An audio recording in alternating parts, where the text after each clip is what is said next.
Barack Obama sends a private letter to Ibrahim Traoré. His public reply stuns the world. The evening light filtered through the tall windows of the presidential palace in Ouagadougou, casting long shadows across the weathered wooden desk where Ibrahim Traoré sat alone. The cream-colored envelope bearing the unmistakable seal of Barack Obama's post-presidential office lay open before him, its contents still vibrating in his mind like the aftershock of an earthquake. Traoré ran his calloused fingers over the crisp letterhead. These weren't the hands of a man born into power. They were the hands of a soldier who had seen his country bleed, who had risen from captain to president in a whirlwind of necessity and vision when Burkina Faso needed leadership most. The contrast between his modest office, functional, sparse, with maps of the Sahel region pinned to walls instead of ornate decorations, and the sophisticated diplomatic language in the letter highlighted the worlds that separated them. "Mr. President," he whispered, testing the words Obama had used to address him. There was respect there. Certainly. But beneath the diplomatic courtesy and carefully crafted sentences about mutual interests and historical partnerships, Traoré recognized the subtle pressure, the gentle nudge back toward the fold of Western influence his country had been slowly drifting from. He set the letter down and moved to the window, watching as the golden sun sank below the horizon of his beloved capital city. What the former American president had written was diplomatic, carefully balanced, and expertly phrased. What Burkina Faso's leader would do next would send shockwaves across diplomatic circles worldwide. Before we continue, tell us, where are you watching from? Drop your location in the comments. And don't forget to like and subscribe. Trust me, you're going to want to see how this ends. The weight of Obama's letter remained with Traoré long after he had filed it away in his desk drawer. The former American president's elegant prose expressed deep concern about Burkina Faso's recent diplomatic and military agreements with Russia and China, gently reminding him of the long-standing development assistance and security partnerships the West had provided. Between the lines lay a warning, wrapped in the velvet of diplomatic courtesy. A path was being chosen that might not be easily reversed.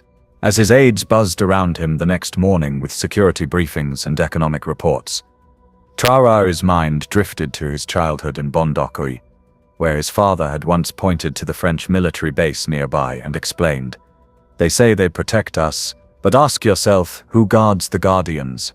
The memory was vivid, sitting under a baobab tree as his father, a schoolteacher with revolutionary ideas, explained how foreign powers played chess with African nations as their pawns.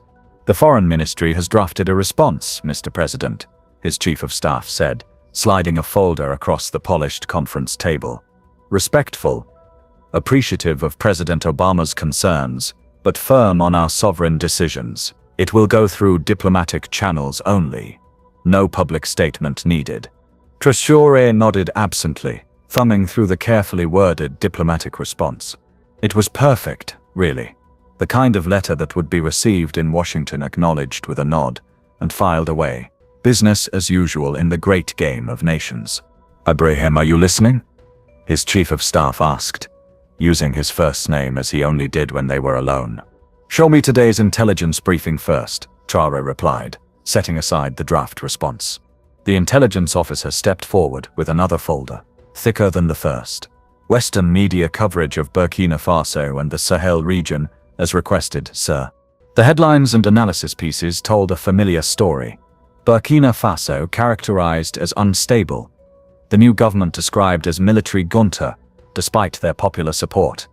And every move toward partnerships with non-Western powers framed as concerning shifts or democratic backsliding. One American pundit had described Traoré as another strongman capitalizing on anti-French sentiment, as if the colonial wounds that still shaped their nation were merely convenient political talking points.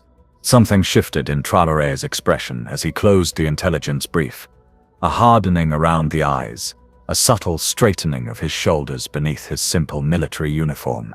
The advisors who knew him best recognized the look. It was the same expression he had worn when, as a young captain, he had decided that his country needed new leadership to survive the encroaching threats of terrorism, poverty, and foreign manipulation. "The diplomatic response is excellent," he said finally, tapping the folder. "But it's not what we're going to do. His foreign minister leaned forward. "Sir, some truths are too important to be confined to diplomatic pouches," Traoré said, standing and walking to the map of Africa that dominated the wall of the Situation Room. His finger traced the borders of Burkina Faso, borders drawn by European powers at the Berlin Conference, without regard for ethnic groups or historical kingdoms. President Obama deserves more than a diplomatic murmur that changes nothing. He deserves the truth about why we've chosen our path, and our people deserve to hear it too. Silence fell across the room as the implications became clear. The foreign minister cleared his throat. "Mr. President, a public response to a private letter from a former US president would be unprecedented." Traoré turned back to the table, his eyes reflecting not anger, but clarity of purpose. So was colonialism. So were the structural adjustment programs that crippled our economies. So were the military interventions that left more chaos than they solved. He placed his palm flat on the table. We live in precedented times. Perhaps they require unprecedented honesty. Outside the windows of the presidential palace, the bustling streets of Ouagadougou continued their daily rhythm. Market women selling colorful fabrics, students rushing to classes, taxi drivers navigating the growing traffic. None knew yet that their young leader was about to break one of the cardinal rules of international diplomacy, risking their nation's standing to speak a truth that many felt but few in power ever dared to voice. The presidential palace transformed into a hive of urgent activity over the next 48 hours. In the main conference room, voices rose and fell like waves against a shore, as Traoré's cabinet debated the implications of his decision. "The IMF loan review is next month," Finance Minister Konaté warned, pushing her glasses up with a nervous gesture. "They'll freeze everything if we antagonize the Western Bloc. Our currency reserves can't withstand that pressure." Across the table, General Ouagadougou, still loyal from their days in the military together, leaned forward. "And what about the military equipment we're expecting? The Americans will block those shipments before your speech even ends." The lines on his weathered face deepened. "The terrorists at our northern borders won't wait while we make political statements." Traoré listened, his expression revealing nothing as the debate swirled around him. His youth among his advisors. He was only 34, sometimes made others underestimate the depth of his resolve, mistaking his quiet demeanor for indecision. "Mr. President," interjected Sophia Nikema, his youngest minister and the only woman besides Konaté in the room, "perhaps there's a middle path. A speech that acknowledges Obama's concerns while asserting our sovereignty, but without revealing the private correspondence." Traoré's phone buzzed with a message. He glanced down to see it was from the French ambassador, requesting an urgent meeting. The third such request in 24 hours. Word was spreading through diplomatic channels. The palace had developed leaks since he'd announced his intention to respond publicly. "The middle path," Traoré finally said, his voice cutting through the debate, "is what African nations have walked for decades. It leads nowhere but back to dependence." He stood, walking to the window where he could see the national flag fluttering against the blue sky. "We need to understand what we're truly facing." The room fell silent as he turned back. "Minister Diallo, share your research findings." The elderly education minister adjusted his glasses and opened a thick folder.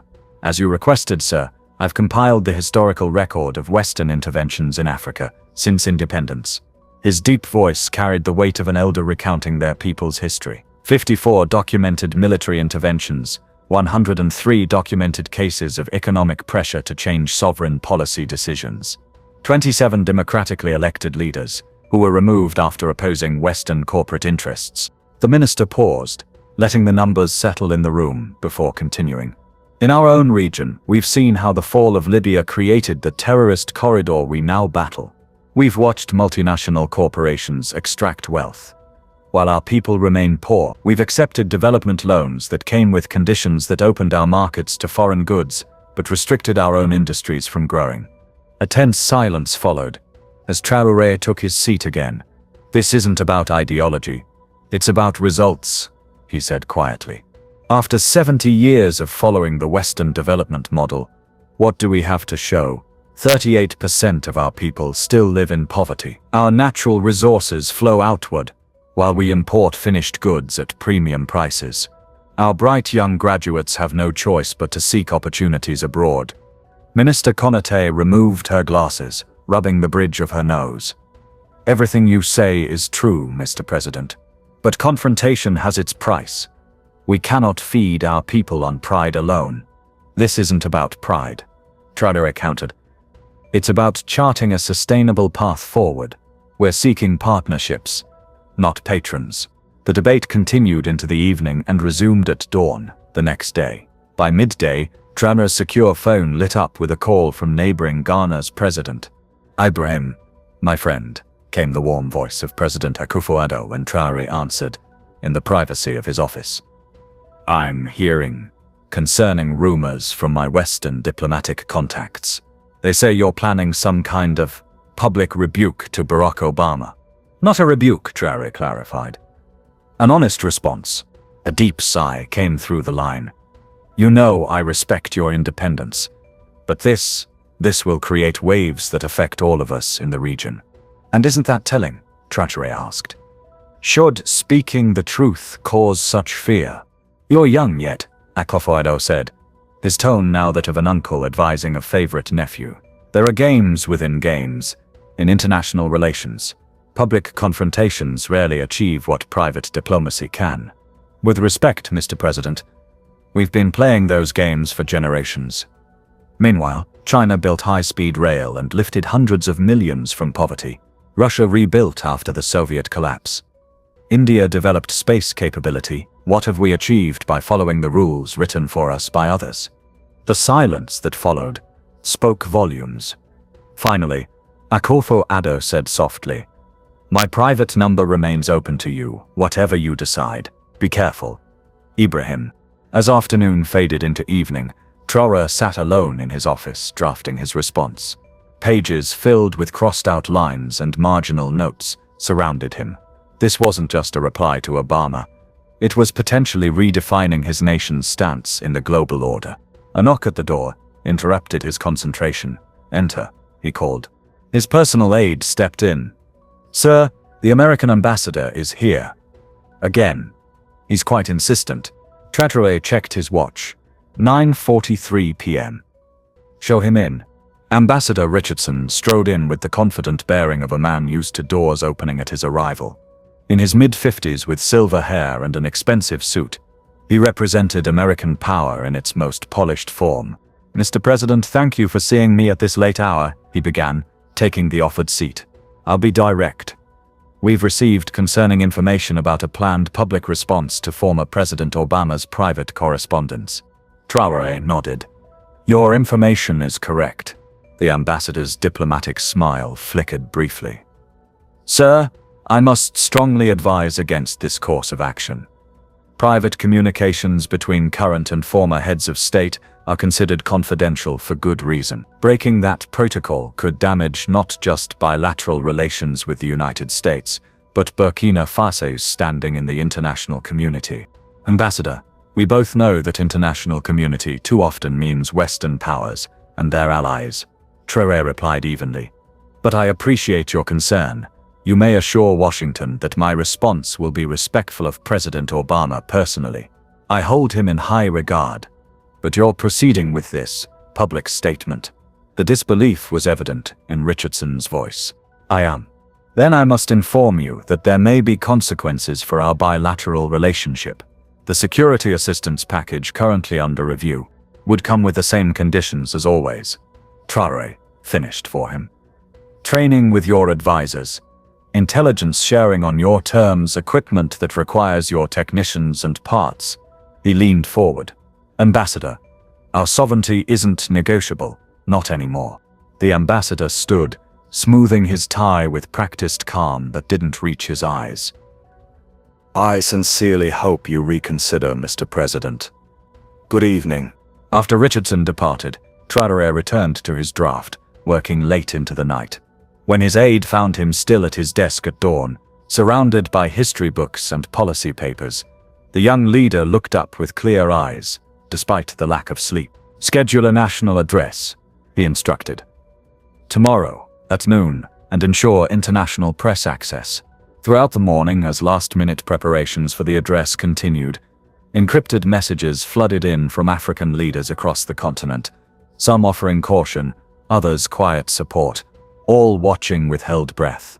Western embassies in Ouagadougou buzzed with activity, analysts and diplomats attempting to predict what Burkina Faso's young leader might say and how their governments should respond. On social media, rumors spread like wildfire. Ibrahim Traoré response and Africa Speaks began trending across the continent. News vans from Al Jazeera, BBC, and France 24 set up equipment outside the presidential palace. As the international press gathered, ministers were stunned to see Traoré emerge from his office, carrying not just his prepared text, but a stack of historical documents and books, sources he had studied through the night. No one expected the historical context he was about to invoke, nor the worldwide reaction it would ignite. The palace's grand hall, rarely used since colonial times, hummed with anticipation. International journalists adjusted cameras and checked microphones, while diplomatic representatives arranged themselves according to unspoken hierarchies of global power. The American and French ambassadors sat prominently in the front row, their expressions professionally neutral despite the tension radiating from their rigid postures. When Ibrahim Traoré entered, the change in his appearance was immediately noticeable. Gone was the military uniform that had become his signature since taking power. Instead, he wore a simple but elegant dark suit with a traditional faisceau d'Anfani scarf, the hand-woven cotton fabric that symbolized national pride and cultural identity. The transformation was deliberate, shifting his image from military leader to statesman. He approached the podium with unhurried confidence, placing a leather portfolio beside the microphone. The cameras flashed, capturing what many expected to be either a diplomatic misstep or carefully choreographed theater.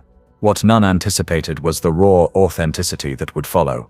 "Good afternoon," Traoré began, his voice steady and clear. "3 days ago, I received a private letter from former President Barack Obama of the United States." A ripple of surprise passed through the room as diplomats exchanged glances. The public acknowledgement of the letter itself broke protocol. "President Obama is a man I have long admired for his eloquence, his historic achievement as America's first black president, and his stated commitment to a more equal world." His letter was thoughtful, courteous, and concerned with the direction Burkina Faso has taken in recent months regarding our international partnerships. Traoré lifted the letter cream-colored paper with the unmistakable presidential letterhead. "Protocol dictates that such correspondence remains private. Today, with respect but clear purpose, I break with that protocol not to embarrass or challenge President Obama personally, but because the conversation he has initiated is one that deserves to be heard by all citizens of Burkina Faso and indeed all African nations." The American ambassador shifted uncomfortably in his seat as camera lenses swiveled between him and Traoré. President Obama expressed concern about our recent military cooperation with Russia, our infrastructure agreements with China, and our reconsideration of historical economic arrangements with European powers. He reminded me of America's long-standing commitment to democratic values and the significant aid provided to Burkina Faso over decades. Traoré paused, his gaze sweeping across the room. "These concerns come from a place of genuine care, I believe, but they also emerge from a worldview that has dominated international relations for too long, where African nations are seen as perpetual recipients of guidance rather than authors of their own destinies." He opened his portfolio and withdrew a document. "This is the transcript of the Berlin Conference of 1884, where European powers divided Africa among themselves without a single African representative present." Another document followed. "These are the structural adjustment conditions imposed on our nation in 1991 that required us to cut education and healthcare spending to receive desperately needed loans." One by one, he presented primary sources, historical agreements, economic reports, diplomatic cables, now declassified. The room grew increasingly still as the weight of history accumulated physically before them. "I do not reference these to assign blame for past wrongs, but to establish context for present choices," Traoré continued. When Western leaders express concern about our drift from traditional partnerships, they often fail to acknowledge the results of these partnerships. He gestured to the economic minister, who displayed a graph on the large screen behind them. After 60 years of following the Western development model, 38% of our people remain in poverty. Our raw materials leave our borders at low prices and return as finished goods we can barely afford. Our brightest minds often find opportunity only by leaving our shores. The camera caught the French ambassador whispering urgently to an aide who slipped out of the room as Traoré continued. President Obama wrote that he fears we are abandoning democratic values by pursuing new partnerships. This reflects a fundamental misunderstanding. Traoré's voice gained strength. Democracy is not merely about elections, though we remain committed to returning to civilian rule through free and fair elections. True democracy is about sovereignty, the right of a people to determine their own path without external pressure or manipulation. He lifted another document. This contract, signed just 5 years ago, grants a multinational corporation mining rights to our gold reserves for 99 years, with Burkina Faso receiving just 9% of profits. Was this negotiated freely between equals? Was this democratic? The room had grown so quiet that the soft whir of camera shutters seemed intrusive. We seek not isolation but genuine partnership, Traoré continued, his tone softening. We welcome investment and cooperation from America, from Europe, from any nation, but on terms that respect our sovereignty and benefit our people. When China offers infrastructure without demanding control of our economic policy, when Russia offers military training without requiring we host their bases, we would be negligent not to consider these options. He straightened, addressing the cameras directly now. To President Obama, I say this. Your concern for democracy and development in Africa is appreciated. Your historic significance, as a son of Africa, who reached the highest office in America, continues to inspire millions. But true respect between nations, like true respect between individuals, requires honesty. Traoré's voice remained measured, but carried an undeniable intensity. Africa does not need salvation. We need equal standing. We need fair markets for our goods. We need technology transfer, not perpetual dependence. We need partnership, not patronage. He placed his palm flat on the podium. The future of Burkina Faso will be written by the people of Burkina Faso. Our hand remains extended in friendship to America, and all nations who wish to walk alongside us, not ahead of us, directing our path, nor behind us extracting our resources. In Washington, D.C., where it was still early morning, former President Obama was being briefed on the speech as it happened. His press team scrambled to prepare a response as major networks interrupted regular programming to cover the extraordinary diplomatic event unfolding. Some will call this speech provocative, Traoré acknowledged, nearing his conclusion. I call it necessary.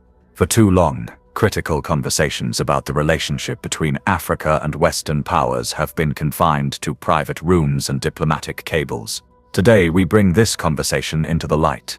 His final words resonated through the hall with quiet determination. President Obama once wrote about the audacity of hope.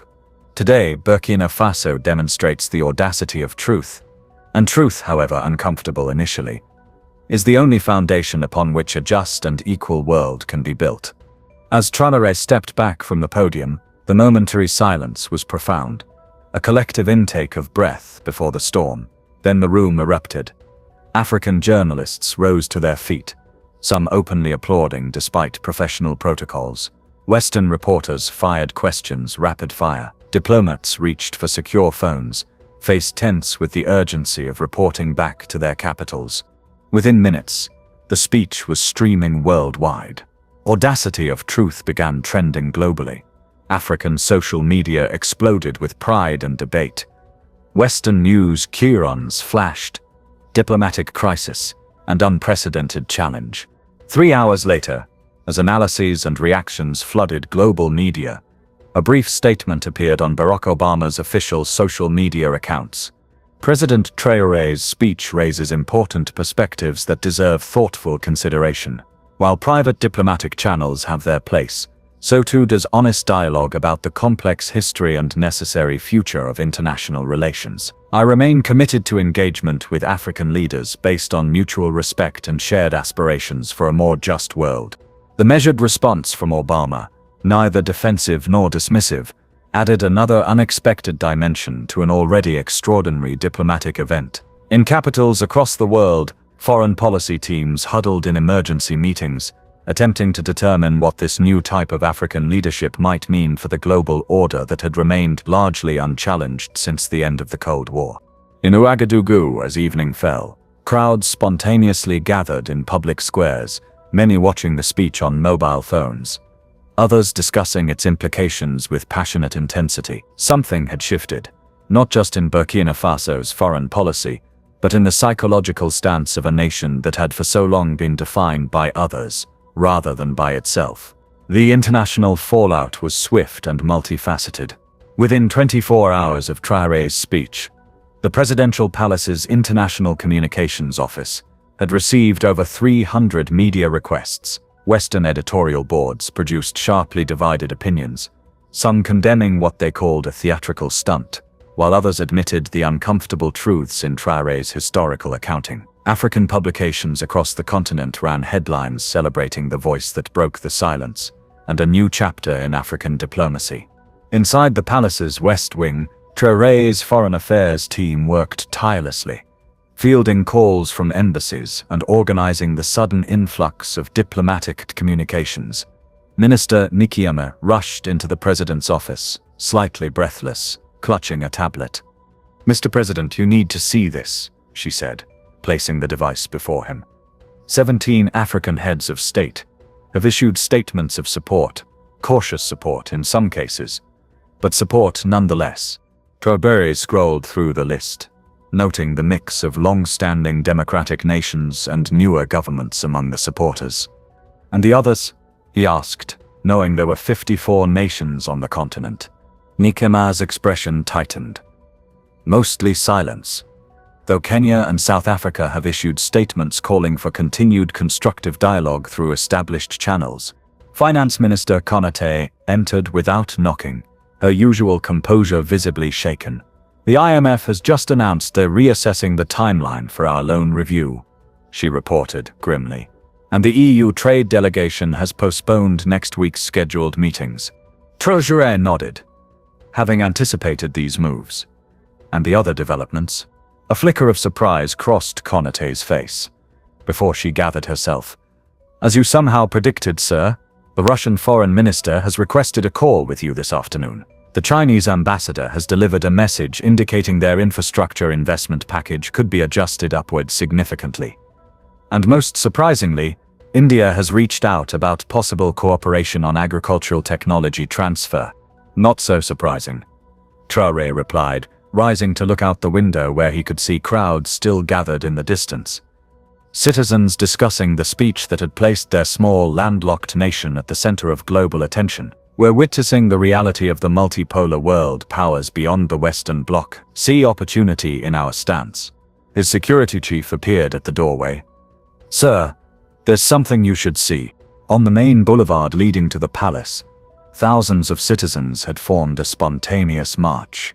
They carried national flags and hand-painted signs reading "Dignity before aid" and "Partnership, not patronage," echoing phrases from Traoré's speech. What had begun as small gatherings had swelled into a massive display of national unity and pride. As Traoré watched the scene unfold, his personal phone, not the official line, rang with a number he instantly recognized. "Mr. President," came the familiar voice of Barack Obama when he answered. "I thought we might speak directly." Traoré moved to the privacy of his inner office, signaling his staff to give him space. "President Obama, thank you for calling personally. I want to assure you that my response was not meant as a personal critique of your leadership or legacy." "I understand that," Obama replied, his tone thoughtful rather than defensive. "Though I admit, watching your speech was an education. Not in the facts. Many of those historical points I'm quite familiar with. But in perspective, a pause. You've created quite a stir in Washington. That was not my primary intention. No, Obama agreed. I believe your primary intention was to assert your nation's sovereignty and dignity, and in that you've certainly succeeded. Another pause, longer this time. You know, when I visited Ghana during my first term, I said that Africa needs strong institutions, not strong men. I still believe that. As do I, Traoré responded. But strong institutions cannot be built on foundations designed by others to serve interests not our own. He sat at his desk, away from the windows where his staff still watched the growing demonstration. The systems and structures inherited from colonial and post-colonial relationships must be reassessed if they are to truly serve African people. The conversation continued for nearly 20 minutes. Two leaders from different generations and continents, finding moments of connection despite profound disagreements about international order and development paths. When they concluded, both men had shifted slightly in their understanding, if not in their fundamental positions. By the end of the week, the immediate diplomatic crisis had evolved into something more complex and nuanced. While the World Bank announced a temporary pause on a planned infrastructure project, Angola and Ethiopia had reached out about forming a new regional economic coordination group. Western media coverage had shifted from initial shock to more substantive analysis of the historical patterns Traoré had highlighted. In a significant development, 3 former Western diplomats with extensive African experience published an open letter in major newspapers acknowledging that Traoré had articulated uncomfortable truths that deserve serious consideration rather than defensive dismissal. Their intervention opened space for more nuanced discussion in Western foreign policy circles. Meanwhile, at home, Traoré leveraged the surge in national unity to announce new economic initiatives: a transparency portal for all international contracts, a sovereign wealth fund for mineral revenues, and acceleration of the timeline for constitutional reforms and elections. If we demand respect internationally, we must demonstrate self-governance that deserves respect, he told his ministers during an emergency cabinet meeting. Our standing on the world stage is directly tied to how we manage our affairs at home. 10 days after the speech, as the global conversation it had sparked continued to evolve, a private jet landed at Ouagadougou's airport. Former U.S. Ambassador to the United Nations Andrew Young, civil rights leader, confidant to Martin Luther King Jr., and longtime advocate for improved U.S.-Africa relations, disembarked. "I've come as a private citizen," he told reporters at the airport, "but with the knowledge of both President Biden and former President Obama. Sometimes bridges need to be built outside official channels." The meeting between Young and Traoré lasted over 3 hours. No aides were present, no communiqué was issued, but photos released afterward showed the 92-year-old diplomat and the young African leader in what appeared to be deep, respectful conversation. That evening, Traoré addressed the nation briefly on state television. Without revealing the content of their discussion, he acknowledged Young's visit as a model of dignified dialogue between Americans and Africans, with shared hopes but different perspectives. He concluded with words that would further define the new direction he was charting. "We seek not to replace one set of masters with another, but to engage with all nations as equals. The path forward requires neither blind deference to traditional powers nor reactive opposition for its own sake, but rather principled partnership based on mutual benefit and respect." As Traoré's words reached homes across Burkina Faso, citizens recognized that something profound had shifted, not just in their nation's foreign relations, but in the very way they saw themselves and their place in the world. 3 months later, the Grand Conference Hall of Ouagadougou's newly completed International Cooperation Center hummed with activity. Delegates from 27 African nations mingled with representatives from global powers, both traditional and emerging. The Pan-African Economic Summit, hastily organized in the wake of Traoré's speech, had drawn unprecedented attendance. What many Western analysts had predicted would be a symbolic gathering with little substance had instead become the focal point for serious reconsideration of international economic relationships across the continent. Traoré, dressed in a tailored suit with a traditional Burkinabe embroidered vest, moved through the crowd with quiet confidence, He was greeted with newfound respect, not just as the young military officer who had seized power in difficult circumstances, but as a statesman who had articulated a vision that resonated far beyond his nation's borders. "President Traoré," called a familiar voice. He turned to find Barack Obama approaching, hand extended. The former American president had arrived the previous evening as part of a small delegation of former world leaders serving as observers to the summit. His presence had surprised many, including some in Washington who had advised against the visit. "President Obama," Traoré replied, clasping the offered hand firmly. "Your presence honors us." The two men moved to a quieter corner of the hall, away from the immediate press of cameras and curious onlookers. Though their conversation remained private, observers noted the body language two leaders engaged in genuine dialogue rather than diplomatic performance. "Your speech created quite the ripple effect," Obama said, his characteristic smile softening what could have been a rebuke. "Though I suspect you knew it would." "Not the extent of it," Traoré admitted. "We hoped to clarify our position, to explain our choices to our own people first and foremost. The international response has been educational." Obama nodded, glancing around at the diverse gathering. "I've spent time reviewing those historical documents you referenced. Many I was familiar with. Others less so." His expression turned reflective. "The perspective shift is valuable, even uncomfortable at times. Discomfort often precedes growth," Traoré observed.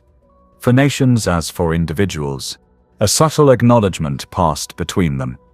Recognition that beyond the formal diplomatic language and geopolitical calculations lay a human conversation about justice, history, and the possibility of new beginnings. The infrastructure financing framework your team has proposed is innovative," Obama noted, shifting to more concrete matters, particularly the transparency mechanisms and technology transfer requirements. "We cannot build true independence while remaining technologically dependent," Traoré replied. "And our people must see exactly what agreements are made in their name. Too many deals have been signed behind closed doors for generations." Obama studied the younger leader thoughtfully. "You know, when I was president, I launched Power Africa to expand electricity access across the continent. The vision was genuine, development through partnership. But I've been reflecting on why so many well-intentioned initiatives haven't delivered the transformation we hoped for. Intent matters, but so does structure," Traoré responded. "Programs designed within existing power imbalances often reinforce those same imbalances, despite the best intentions." Their conversation was interrupted by the summit coordinator announcing the next session. As they moved toward the main hall, Obama paused. "Your letter," he said quietly. "The public response. It was controversial, certainly, but necessary, perhaps. Sometimes walls need to be shaken before they can be rebuilt stronger." The acknowledgement coming from a man known for his measured diplomacy carried significant weight. Traoré inclined his head in appreciation as they parted ways. Inside the main conference hall, delegates took their places as Traoré approached the podium. The room quieted in anticipation. Over the previous months, his words had gained gravity in international circles. No longer dismissed as idealistic rhetoric from a young military leader, but studied as significant diplomatic positioning from an emerging voice. "Distinguished colleagues, honored guests," he began, surveying the gathered leaders. 3 months ago, many questioned whether African nations could truly chart independent economic paths in today's complex global landscape. Some predicted isolation would follow any challenge to established patterns. Others warned that new partnerships would simply replace old dependencies. He gestured to the diverse assembly before him. "Yet here we stand, not isolated, but engaged more broadly than before. Not rejecting cooperation, but redefining its terms." From his seat in the observers section, Obama watched attentively, noting how leaders from across the political spectrum leaned forward to catch Traoré's words. "This summit has already produced concrete results," Traoré continued. "The Continental Resource Transparency Protocol signed yesterday, the Technology Transfer Framework approved this morning, the agreement to establish an African Monetary Stabilization Fund to reduce dependence on external institutions during financial shocks. He placed both hands on the podium, leaning forward slightly. But beyond these specific achievements lies something more fundamental, a psychological liberation, the recognition that we need not choose between subservience to traditional partners or isolation from the global system. There exists a third path, engagement in terms of dignity and mutual benefit. Throughout the hall, heads nodded in agreement. What had begun as one leader's response to a private letter had catalyzed a broader reassessment of international relationships across the continent. Later that evening, at a small reception in the presidential palace gardens, Traoré stood momentarily alone, watching the delegates mingling beneath strings of lights in the warm African night. His chief of staff approached, handing him a slim package. From former President Obama, she explained. He asked that it be delivered privately. Inside was a first-edition copy of Kwame Nkrumah's Neo-Colonialism, the last stage of imperialism, with a handwritten note on presidential stationery.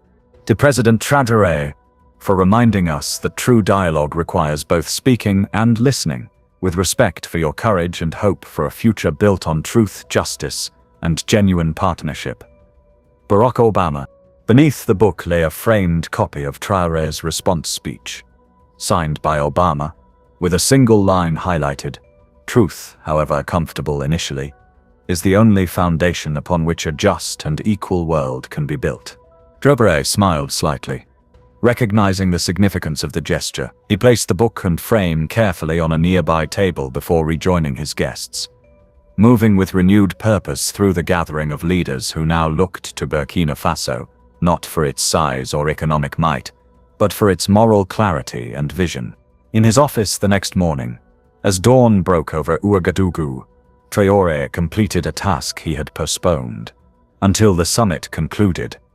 He removed Obama's original letter from his desk drawer and placed it in a simple frame alongside a printed copy of his public response. The two documents, one private, one public, one from a former superpower president, one from a young African leader, now hung side by side on the wall of his office. The visiting journalist later remarked on the unusual display. They represent a turning point, Traoré explained simply. Not just for our nation, but for how nations might speak to one another. With honesty, instead of diplomatic pretense. With respect instead of power plays. With courage to face difficult truths rather than comfortable fictions. He gazed at the framed letters thoughtfully. Perhaps that is how the world begins to change. Not through grand declarations or forceful impositions, but through conversations brave enough to break old patterns and imagine new possibilities. In capitals across Africa, similar conversations had already begun. The ripple effects of a single honest response continued to expand, challenging assumptions, inspiring courage, and opening space for a new kind of international dialogue.